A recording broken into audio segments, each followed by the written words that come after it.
What's up, everybody? I'm just going to share this on my wall and then we'll get started. But if you're just jumping on, just go in the chat box. Let us know that you're here. Say hello. We'll give people here a couple minutes just to filter in. I'm just going to go share this real quick on my end. And then I will come join you in the chats.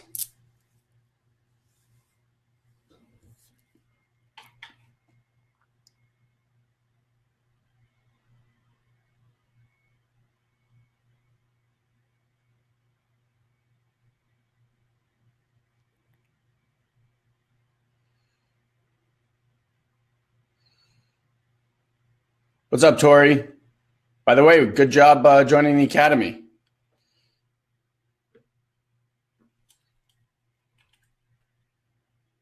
Hold on.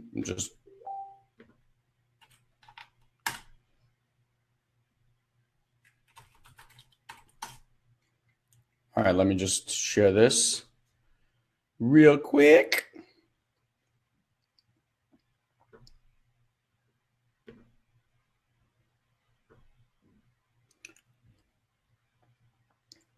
Kathleen, what's up?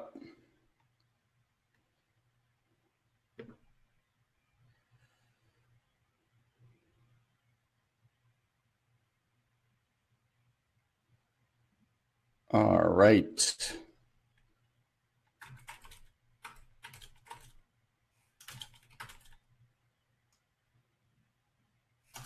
Guy's actually having trouble getting on, so we'll give him another minute here.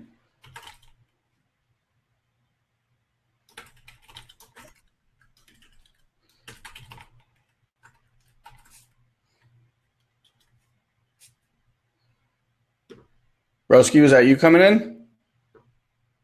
Nope, not him. All right. Well, hi there, everybody.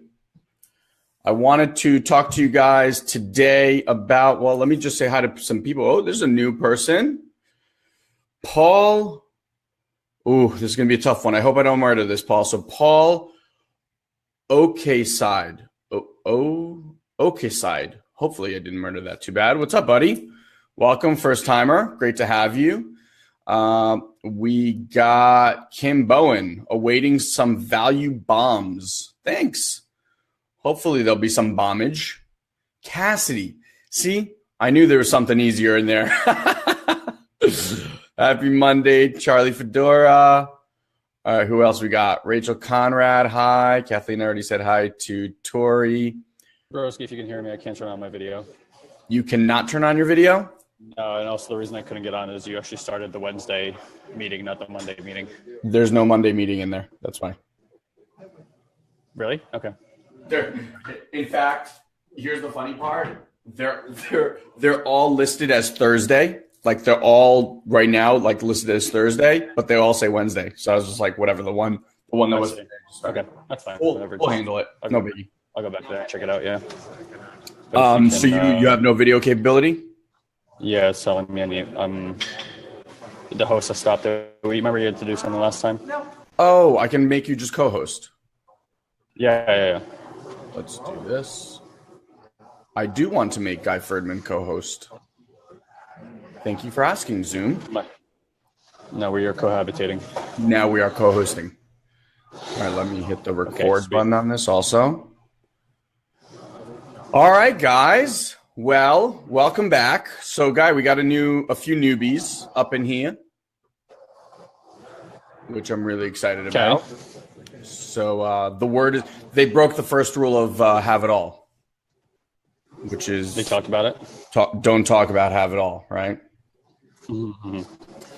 So it's on my page. Here's what I just shared it on my page. Okay, we got another one. Joe B, I think, is also here to see what this is all about. All right, so here's what I just want to start the conversation here, and you guys will, I'm sure, bring a lot more to this party. So I don't know where you guys are in the world, but yesterday was a huge day in the U.S., as it always is. and that was the Super Bowl. And I don't know, for those of you that saw it or did not see it, it just so happened. Oh my God, it's John Black. What's up, buddy? John and I were brothers in the same fraternity at college. Yeah. You remember Black? I do remember him, yeah. Yeah. So I know it's something that, I don't know if people abroad have actually watched, but yesterday was probably one of the craziest feats I've ever seen a team, individuals go through when it comes to mastery, and it comes to perseverance, and it comes to just inner knowing about oneself. So I wanted to, I kind of went to bed in awe. I woke up, I was like, was I dreaming? Did that actually happen? So for those of you guys that didn't watch it or didn't know, New England Patriots, Tom Brady, arguably the best quarterback, I think after yesterday, there's no argument anymore, but showed up to their 7th Super Bowl in as many as, I think, what is it, like 15 years or something? They won the first one my freshman year of college, so that was 2001. Yeah. So 16 years, and they've been in the Super Bowl 7 times. Wow. That's insane. They've been to the Super Bowl almost 50% of the time that they've been. That's just bonkers. Anyway, yesterday at halftime, the Atlanta Falcons, who they were playing, were up 21-0. 21-0. And I don't think anyone, it was such a blowout at that point, and it was just like New England was doing nothing right. Atlanta was doing everything right. You knew that they were going to come out and make some sort of changes, but they come out into the third, and lo and behold, the best they do is, I think they scored a field goal. Atlanta scored another touchdown, so now it's 28-3. And literally, even in the living room where I was watching, it was just like a mass exodus. At that point, everyone's like, the game's over. Right? Little did they know. What then transpired over a quarter, literally like a quarter of football, was one of the most ridiculous things I think I've ever seen. So bro, and I'm happy to hear whatever you want to say about it, because I'm sure you experienced it too. But for me, I think it's so present right now about the level of mastery that one must have. I'm not even talking about the physical game aspect. I'm talking primarily about the mental stuff. And it just translates so well into, I think it was Mitch White. I posted something yesterday about Tom Brady equals mastery. I said, I'm in awe of what I just witnessed. Greatest ever performance or something like that. And Mitch White wrote this whole thing about what we as human beings can learn, everyone can learn from what happened yesterday. Because at the end of the day, for 3 quarters, they were down and out. They were getting annihilated. It wasn't even it was competitive. It was just they didn't show up to play really. And then somehow turned it all around in the fourth. Tom Brady, from missing every single receiver, all of a sudden starts hitting everybody on a dime. Receivers that were just dropping everything, all of a sudden started catching. The offensive line that was letting everybody through. A guy had 3 sacks against Tom Brady solo, 2 in 1 possession. All of a sudden start standing up to them. Guy, from your perspective, if you're that coach and you have this team who comes out of the locker room flat. What the hell happened that all of a sudden they flipped that switch? I think when you have that level of mastery and that seniority in that space, you have to know that you're never truly out of a game unless you take yourself out of the game. And I think what we see with entrepreneurialism, sometimes early success is a kiss of death. You're up 23 or 28-3 in a game. You get maligned. You take your foot off the gas. You lose your edge a little bit. You start coasting. And the other team's got that underdog attitude and is just trying to all right, we just haven't sharpened our blade yet, so we're going to spend some time sharpening our blade here, and then have this really effective tool. It's that it's an Abraham Lincoln, He's like, you spend X amount of time sharpening your blade and then X amount of time like taking down the tree, where like a guy would go there would like start hitting the tree with a blunt axe instead of just like taking more of his time to sharpen it. So I've always felt that way about them. That's what's made them the best. That whatever you see in the first half against New England, Belichick is just watching and learning, and then he's going to figure it out. And when they do, they're going to just start pushing on that button and, manipulating it, and not manipulating it, but like just, efficiently moving it. It was interesting to watch it to the degree at which they were able to take over that game. At that point, they must have just seen something and been like, boom, let's get it, right? So, I've never seen anything quite like that. I remember maybe like one game ever with like Vinny Testaverde when I was in high school, where he in like the last quarter did like 4 or 5 touchdowns in this game that they were down like 30 something points and come back and won the game in overtime. Yeah. But to do it on that stage, to do it at this point in your career, to not lose the perspective of who you really are and like still operate from that knowing in the face of like circumstances that nobody's ever overcome before, which nobody has ever overcome those circumstances before.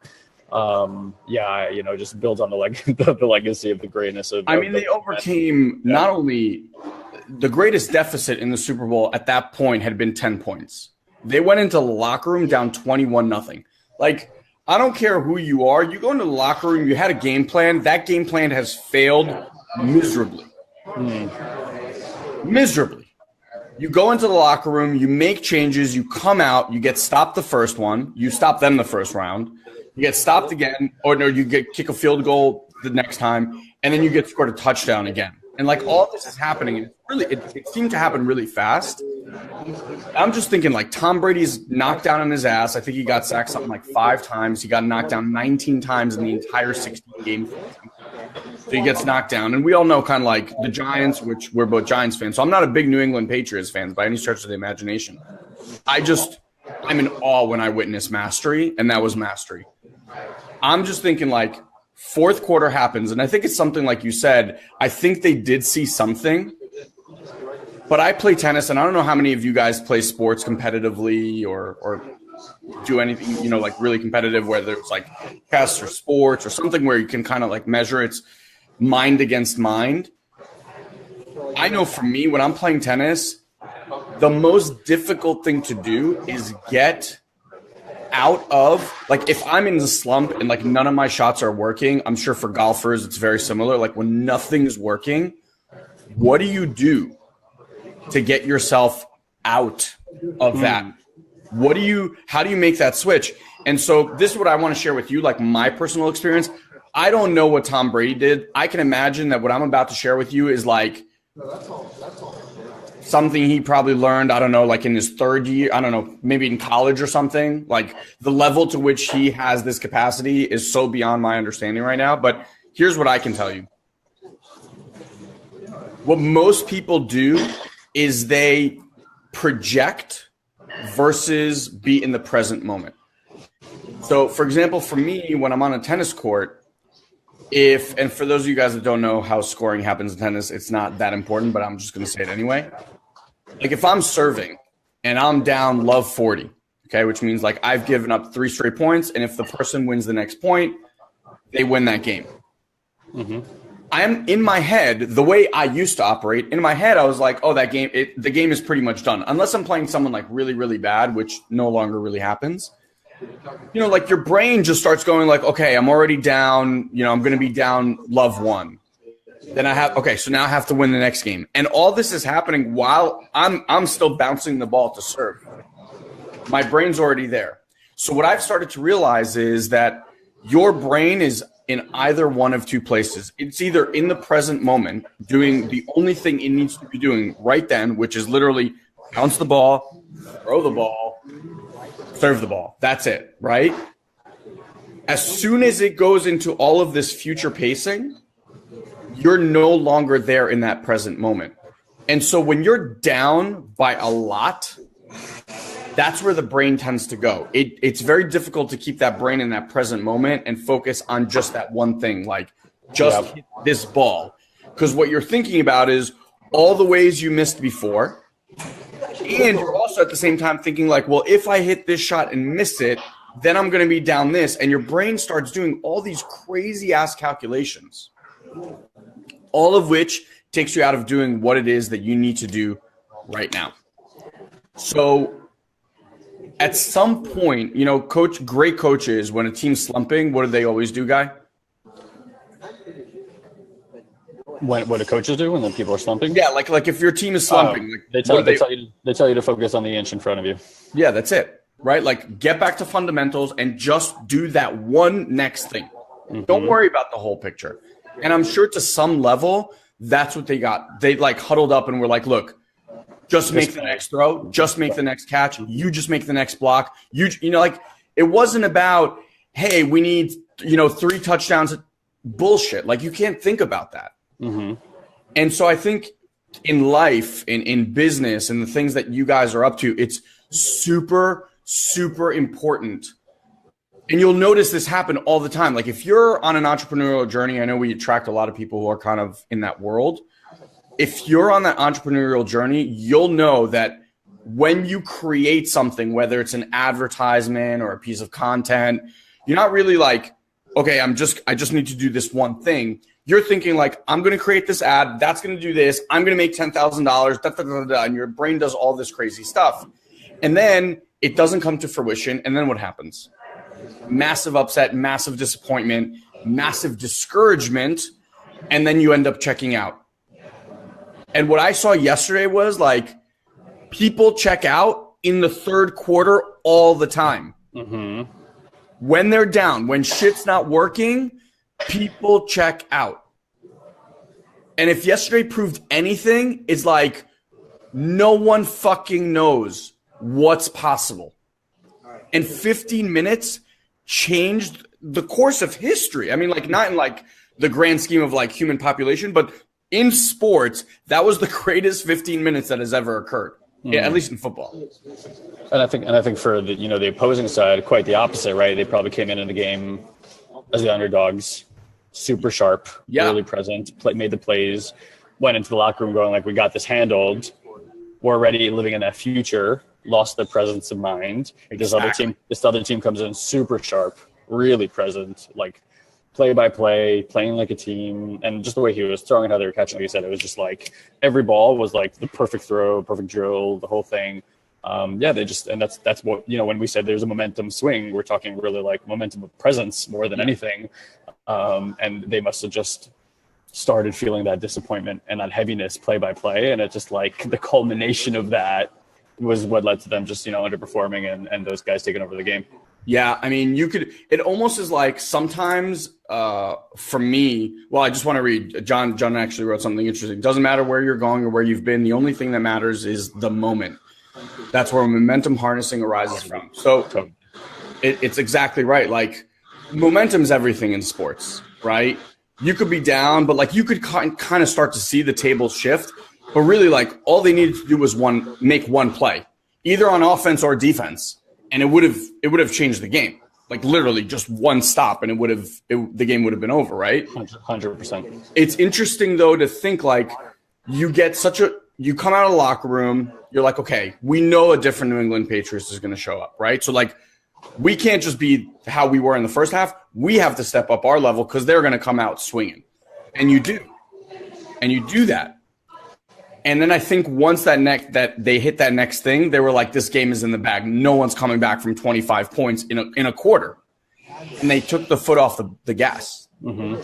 And then once that happens, again, it's so difficult to regain momentum, which is why I want to keep saying this. Like in your life, nothing gets finished in the first quarter. Even if you had a massive victory, success, things are amazing, that's the time, if anything, to like double down and put more gas in. It's what people tend to do is like they hit a result and then it's like, oh, that feels so good. And then they just let that foot off the gas, and to re-engage and get back in that moment and process, you guys have all experienced it. How much harder is it to do that than it is to just stay in that flow and keep that momentum going? Because the second you're like, I got this, which is one of the worst statements you can say to yourself, the second you're like, I got this, you don't got this. Because at that point, it's like cocky, ego, whatever. Oh, the game's in the bag. Oh, I know what I'm doing, blah, blah, blah. My just a quick side story. My son started taking jujitsu, and his professor is amazing. He's this really, really young guy. He's one of the fastest students to receive a black belt from Gracie, from the Gracie family in history. He did it in like 10 years, which I know seems to sound like a long time, but it's really not that fast. And he told me flat out, like, the Gracies don't like to give out black belts. So you really have to do something incredible. So he's been practicing now for, I think, 14 or 15 years. And one of the coaches asked him, because he was like trying to explain to the kids about the power of making mistakes, and we all make mistakes and learning from these mistakes. And so Professor Omar walks in and he goes, Professor Omar, I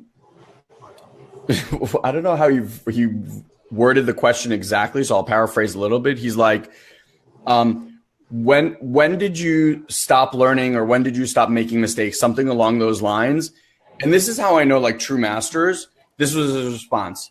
I haven't even begun. And I was just like, wow, bro, it's kind of like, we say it all the time. It's like, this is the beginning. This is the beginning. We're just getting started all the time. Getting started. Yeah, I just find it fascinating that, like, to masters, that's the way they perceive life. And I think yesterday, to some extent, yeah, it was the fourth quarter, but it was just the beginning of the game for them. Like, everything that happened for 3 quarters didn't matter at all. It was like, we got 15 minutes. We got this second and this second and this second and this second. What are we going to do in that second? Almost like, I don't even know if I don't know that they believe that they could win or anything like that. I just think that it's like, if we're not going to at least put it out there at this level, we're going to walk off this field feeling like shit the next day. Yeah, and I think, in just thinking about, like, the Giants games in the past, right, where they've kind of had go the other way on them. There's like a strong belief that the Giants had then too, that we saw perpetrate at the end of the season, and then, like, the catch happens, and then, like, in this game, like, the catch happened too. And I think there's something to be said, if you're willing to look beyond the world of coincidence, that it's like, that's what that energy brings about. Like, it looks like luck, but it's really this, like, super strong belief, and just becoming, like, a clear channel for, like, this is what I deserve. And if anybody believes they deserve to win, it's that team for all this period of time, which is just how you end up in the Super Bowl, like 40% of the time, which is just insane, right? So I think that's just the stuff that starts going your way when you live in that space. And to other people, it looks like magic, but when you're in it, there's, like, a feeling of alignment there, and that's a team that's just always been aligned. And you see that, like, people come in from other teams that have no alignment, they play like shit, and they come to New England and they're like, like superstar Pro Bowl players, and it's just because you're around the conversation for alignment. I imagine they have a very high level conversation around mastery. What's the line that you love by Louis Pasteur? Luck. Yeah. Or chance favors, or luck favors? Chance favors the prepared mind. Yeah, chance favors the prepared mind. Like, and there's a million ways that I've heard people say, I get luckier the harder I work, things like that. It just, to me, that level, like, it literally warped my mind yesterday. Because it was outside the realm of what's predictable. Oh my God, it's so not predictable. Yeah. It just, as an athlete and as someone who's played competitive things, like, there's a time where you're just like, when you're down, and you're like, you know what, today's just not my day. Like, I can't tell you how many times I've shown up to the tennis court and my serve wasn't working or this, and I was like, you know what, I don't have my best stuff today. I swear, like, I literally threw that conversation out the window yesterday. It was just, sometimes what I love is, like, possibility can be created by anything. I've watched commercials, like the Honda commercial I thought was brilliant about dreams and dreams. But like you can get inspired by anything, by movies, by books, by commercials, by literally anything. And when you see something that previously, I'm talking like the nanosecond before in your world was not possible, and then you saw it manifested, like someone did it right in front of you, that to me just creates like this whole other world of possibility that was not there. And that's literally what I saw yesterday. It was just incredible. I mean, on the other hand, and this is like, I want to flip the script now, because I'm curious what you would say. So now you're the Falcons, and you walk into that locker room after that happened. What do you like? So, okay, I get it's a mistake. I can't even imagine the pain and heart, whatever that they're going through. Like, how do you turn that into a powerful moment? Well, I think it's like entrepreneurialism, right? Most people spend their time in the 97%. 3% get to a place of empowerment. And then there's like the percent of those 3% that are just living in full abundance. I think one of the things you have to deal with is it's a really thin line between being amazing and really good at something, and Atlanta's clearly that, and like absolute mastery of something, where I think just because it was that team in that moment, in that exact time, you saw mastery in like a heightened state. Okay. Like a public way. And they have to deal with the fact that like, wow, even that much work can create that big of a gap between the goal that you have and where you want to be. And it's just looking again at the internal game. I mean, Atlanta's a young team.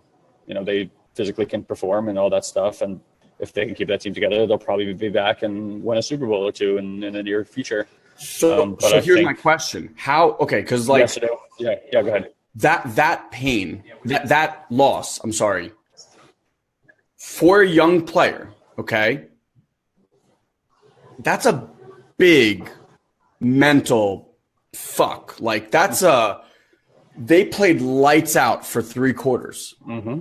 Okay. They had a dream season, all this magic and alignment and to lose in that fashion. How do you, it's almost like, I mean, I hate to keep going back to the football example, but like the Giants against Green Bay had an amazing game. Like the first half, well, not the game. The first half we played amazing. Then Roger threw that Hail Mary in the end zone with like 3 seconds. And you could just feel like the Giants, like all the air deflated because they had such an amazing half of defensive football played. Mm-hmm. You know, offensively things didn't work out, but it's like the defense, it almost felt like they walked in and were like, well, that was the best we're going to play. So, I mean, what now? Right? Like that's the best we played. We're still down 14. How do you, if you were like one of their coaches, say like Matt Ryan or, you know, one of the defensive or anything like that, what would you say to that guy right now so that this would empower him to work harder next season versus demoralize him to be like, well, fuck, I put in what I thought was 100% and I'm done? Well, I think that's the message right there, right? It's 2 things. Number one, that there's always 100% left to play. Yep. Until the last buzzer, and in life, you could say like there's always 100% play until you pass. You know, so no matter where you are in life, it's like people get complacent or they get bored, and it's really a matter of them just choosing to stop growing more than them really choosing to age. And the other thing is like finding gratitude, right? Like if they're not grateful for the experience they had this season, the next year they don't have a shot in hell. If they can find gratitude, open themselves back up to the lessons that they need to get. And that's just the lessons that team and the people collectively on that team need to have, that for whatever reason didn't get it to the extent that they needed to get it in order to accomplish their goals fully. And there's something to be said about that. And look, New England, on the other hand, has been through 2 of those experiences with the Giants, where they were like the perfect team almost, right?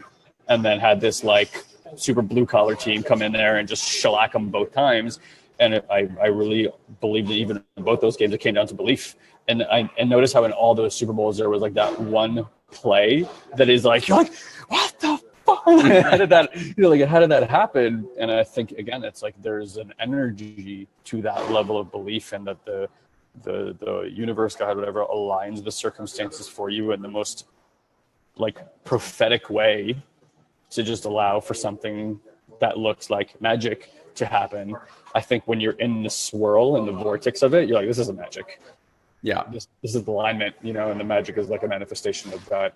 I was reading Gene Keys last week, and my Gene Key talked a lot about magic and how magic and common sense are actually seen in contrast with one another, where common sense is actually magic. It was just really beautiful line that I can't recreate it because it was just said so beautifully. But that's what it is, right? Like, mastery is common sense. It's like, it's a choice to be an eternal student. They've been at the top of the game because they never stop learning. You don't get positioned in those situations that often unless you've made that choice for yourself. Yeah. I mean, we've had plenty of personal experiences in our business. We continue to have personal experiences in our business. But one, I just want to share a story with you guys. Like, at some point when we started really kind of like understanding how to generate revenue consistently, which at the beginning takes a lot.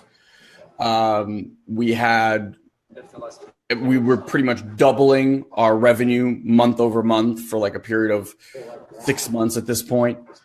And then flatlined for 3 months, like literally having very, very little to show for it.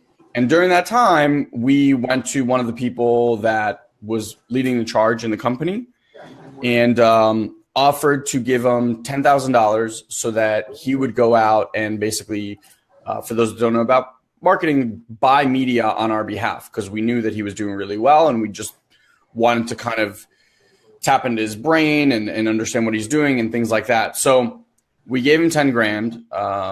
We knew him. We trusted him. He was one of the leaders in the company at that time. And he stole the money. Like, we didn't know this at the time, but after about a month, nothing was done. We had another conversation. He was like, well, I was trying to buy this media. It didn't happen. We're going to do it in the next month. Okay. Month 2, still no leads, still no nothing.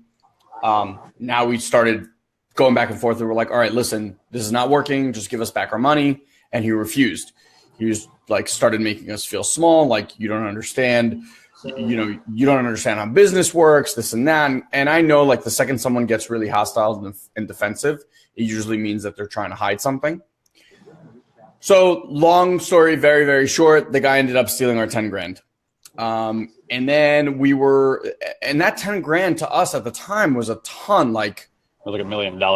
Yeah. 10 grand to us in marketing was it was like sustaining a living to like being back to square one, literally. And especially when you're choosing between putting money into marketing or putting food on the table. Yeah. Yeah.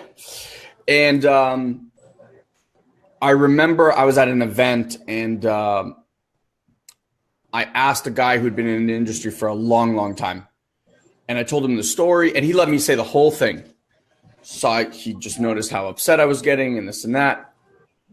And he just asked me, he knew I believed in energy and things like that. He goes, the amount of energy and thought that you're investing in this, if you just took that same energy and that same time and invested it in actually creating something versus trying to get something back, you'd already made 4 times that money and you wouldn't even fucking care about the $10,000 that you handed someone.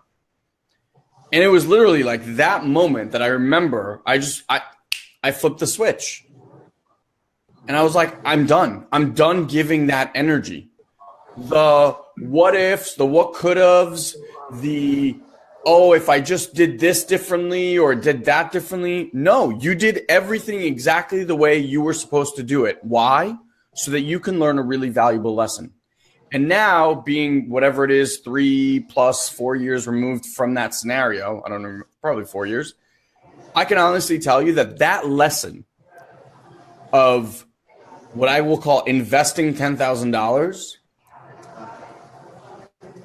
I can assure you already has made us hundreds of thousands of dollars more and will save me most likely from making $1 million mistake way down the road. So back to these guys, like if I were their coach, I personally believe that as a journey of our life, John Black was saying like the continuum of life, every little piece that happens is there to serve a purpose. We might not even see what that purpose is in this lifetime. But if at least you have the knowing that all of this stuff is happening for you and through you, then what they experience could be the biggest catalyst for the most successful. They could literally win like the next 3 out of 4 Super Bowls if they keep that team together and play the way they did. You need sometimes things to happen to humble you. To finish now in that team's vocabulary, finishing is going to be something very different than finishing for any other team. 100%. Putting teams away at the end of practice when all you want to do is quit, and knowing that another team didn't quit before you will make you work that much harder. So things like that, to me, if you can create that kind of new perspective and let that thing fuel you instead of burn you, they may have been just handed like the golden ticket for the next 5 years as a team. Well, even if not that, for those people in their lives, that's going to be one of the most pivotal moments as they look back and whatever it is that they move forward in, whether it's, staying with football or, football is a temporary thing in their lives. For most of them, actually very short term. Yeah. Like that lesson, whether they're in business or whether they decide to serve or, it would be interesting, to say the least, to go and follow the people who were on that team for the next 20 or 30 years and then look back at how many of them become super successful or, start becoming part of large movements or anything like that. And I'm sure a lot of them will point back to that moment and be like, the biggest disappointment of my life. And like we've been saying a lot recently, like trauma, the precipice of consciousness and transformation. Once they come out of their darkness, I think those people will be greatly impacted towards transformation in their lives. Yeah, it's going to be really interesting to see because I'm sure they're going to be like getting drilled with questions. Just one other tip that I want to share with you guys. Yeah, I just want to point out something in contrast real quick. So if you remember like last year's Super Bowl, Cam Newton and those guys who had like the best season of all time, and then how he responded when they lost. Remember, he like completely shut down. And look at the season they had this year. And granted, the whole team wasn't quite together as it was, but they had a terrible season, and mostly because they probably had, he's a young guy or just didn't take that on as a way of like transmuting and transforming that experience to something that would lead them to only greater. And they took a lot of steps back, and maybe that was a lesson for him this year, and that's fine. It's interesting, right? Like you can really use those moments for both. I can't say that that's what happened. It's just interesting to look at. Yeah, no, it's going to be interesting. Like I just want to share this one other thing with you guys.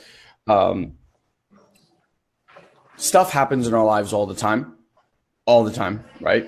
Good, bad. That's all your judgment, this and that. But I think we, and a guy will agree with this, are big believers in experiencing every moment.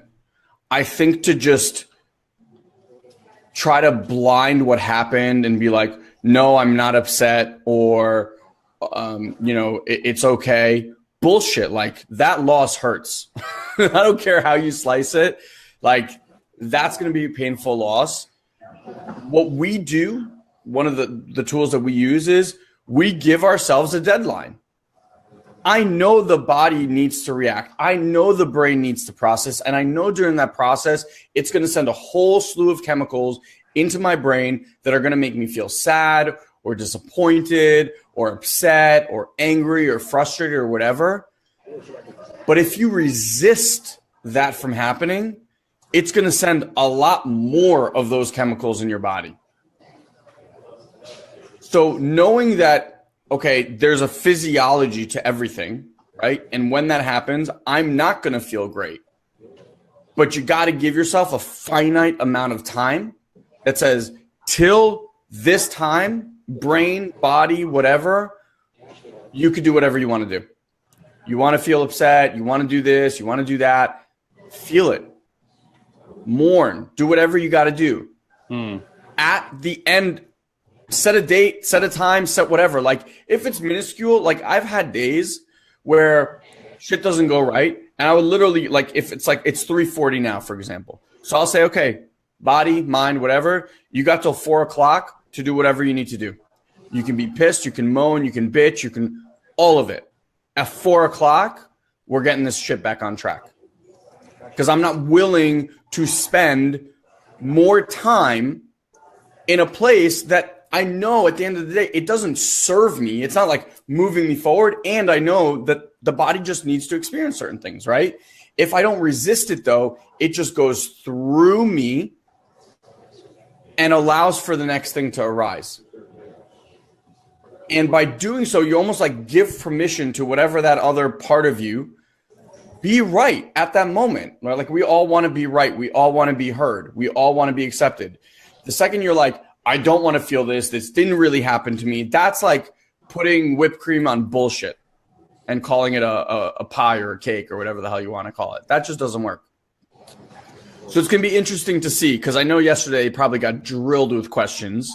I know over the next few days they're going to be drilled with questions. It's going to be interesting to see what they take from it and how they speak about it. And I agree with you 100%. Like Cam had a reaction. I'm sure he would have loved to have taken it back, but it's going to be interesting to see what this team does. And then going forward, how that language will alter the way their season progresses next year. No doubt. Yeah. No doubt. Anything else you want to say about mastery or this or anything here? No, I feel like you were trying to drive the conversation a bit of a different direction. Say it again. I said I felt like you were trying to drive the conversation in a bit of a different direction. So why don't you go ahead? No, I'm good. I didn't want to keep this going for more than like 45 minutes today. So. Okay. Yes. I mean, we could wrap it up and kind of just leave it with a question mark and mystery of discovery without really going into deep diving into, quote unquote, an answer. Yeah. I mean, I'd love to hear from you guys in the comment box. What were your takeaways? Did you have any like aha moments from seeing this? Are there anything that you've experienced in your life? How did you deal with it? Because there's a bunch of people in the comment box. Like I'm sure it just share the experience and let other people grow and develop from that as well. So do that. Also, letting you guys know that this upcoming Wednesday at 5 p.m. Eastern Standard Time, so a couple hours after when we started today, we have the Q&A session. The last one was awesome, really, really awesome. So feel free, come on out. And if you know you're not going to be on those live calls, you can always private message us with questions, and we can open with them, we can close with them, but it's great great opportunity right there. And our new website should be coming out here in a day. I mean, it should be up tonight, but some of you guys will probably be sleeping. So tomorrow will be a whole brand new world for SatoriPrime land. We're super, super excited to share with you guys. Podcast launching in just a couple of days here as well. So make sure, we'll let you obviously guys all know, but for those of you guys that have been hounding us, it is coming out here in the next couple of days. We were just waiting for the website to be done so we can put all the show notes and stuff in there. Look forward in iTunes. Make sure you subscribe, like, and comment. If you get value out of these Facebook Lives, make sure you follow SatoriPrime, top right-hand corner, so you know when we go live. And if you got value from today's call, you found it interesting, feel free to share it. We'd love to have more new people on here. I know there's a few newbies that came to hang out with us today, so thanks for coming. And we'll see you guys on the next Have It All Live. Have an amazing day. All right, guys, later.